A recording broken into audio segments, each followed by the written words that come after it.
आज सकाळी सकाळी काही खाजगी वृत्तवाहिन्यांवरून मनोज जरांगे यांचं ओबीसींना दिलेलं चॅलेंज पाहिलं, ऐकलं. मनोज जरांगे म्हणतात की आमच्या आरक्षणाला जर तुम्ही विरोध कराल तर आम्ही ओबीसीचं आरक्षण कोर्टामध्ये चॅलेंज करू आणि तुमचं आरक्षण घालू. म्हणजे मनोज जरांगे, तुला गोरगरीब मराठा समाजाच्या पोरांचं पडलेलं नाही.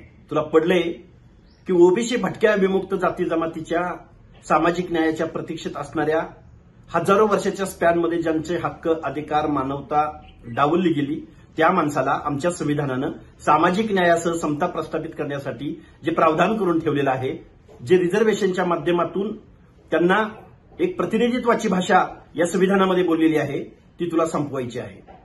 म्हणजे आधुनिक कालावधीमध्ये तुला या ओबीसीच्या रिझर्वेशनला विरोध आहे. एका बाजूला ओबीसी मधूनच आरक्षण मागायचं आणि दुसऱ्या बाजूला ओबीसी आरक्षणच चॅलेंज करतो म्हणण्याची भाषा वापरायची.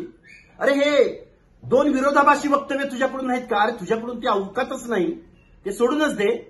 परंतु या महाराष्ट्रामधला ओबीसी, विजयंती, भटक्या विमुक्त जाती जमाती तू कोर्टात येच.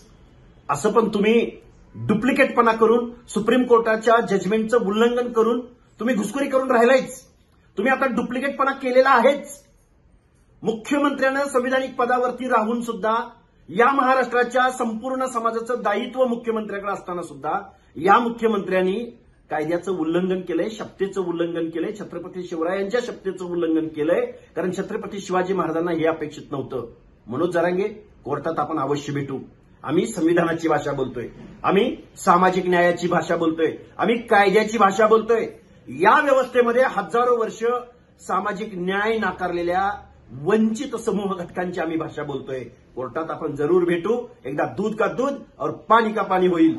जरांगे, तुम्हाला तुमचं स्वागत आहे. तुम्ही या, भेटू. एबीपी माझा, उघडा डोळे बघा नीट.